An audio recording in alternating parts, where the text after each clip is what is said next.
I'm going to be reading Curious George Goes to a Costume Party by Margret and H.A. Rays. This is George.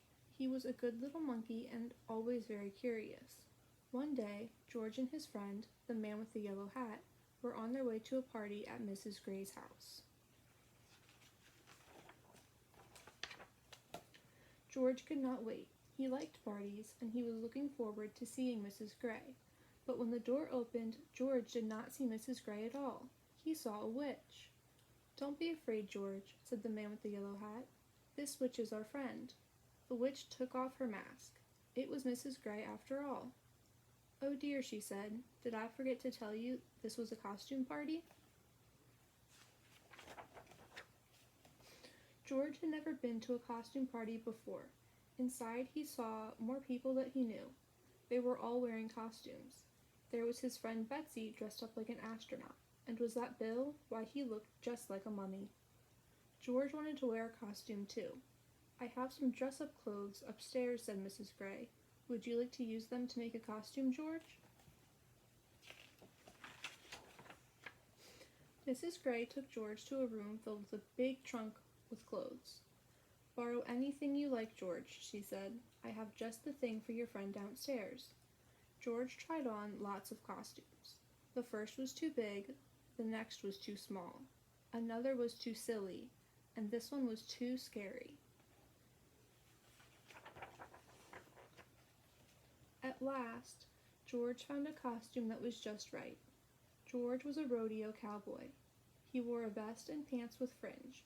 He even had a lasso and a hat. If only he could see himself in the mirror. George was curious. Could he see himself if he stood on the bed? No, he needed to jump higher. George bounced on the bed, just a little, but he still couldn't see. He bounced a little more, and a little more. Soon, George was having so much fun that he forgot all about looking in the mirror. He bounced as high as he could until... Crash! George bounced off the bed. He smashed into the night table and got tangled up in the tablecloth. Suddenly, everything went dark. George heard people downstairs gasp. What was that? Was that a ghost? A ghost? George did not want to meet up with a ghost alone. He dashed out of the room and down the hall. He wanted to get back to his friend in a hurry, and he knew the fastest way. He hopped onto the stair rail and sailed, whoosh, down the stairs. "It is a ghost," someone screamed. Everyone turned. They looked scared, and they were looking at George. The ghost must be right behind him. George flew off the rail and landed, plop, in the arms of a farmer. But this wasn't really a farmer. It was his friend, the man with the yellow hat. Soon everyone stopped looking scared and started to laugh. "That's not a ghost. That's a cowboy," laughed a policeman. "That's not a cowboy. That's a monkey," giggled a princess. "That's not just any monkey," said Betsy. "It's Curious George." Everyone clapped and cheered.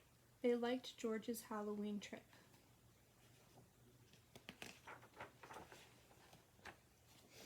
"You gave us a good scare, George," said Mrs. Gray, "and I'm glad to see you found some interesting costumes. Now why don't I take your ghost outfit so you can join the party?" After the guests bobbed for apples, lit jack-o'-lanterns, and played some party games, prizes for the best costumes were handed out. There was one prize for Betsy, and one for Bill, and two for Curious George. "You were the best ghost and the best cowboy, George," said Mrs. Gray. Everyone had a good time at the party, especially George. Too soon it was time to say goodbye. "Good night, George. Happy Halloween." The end.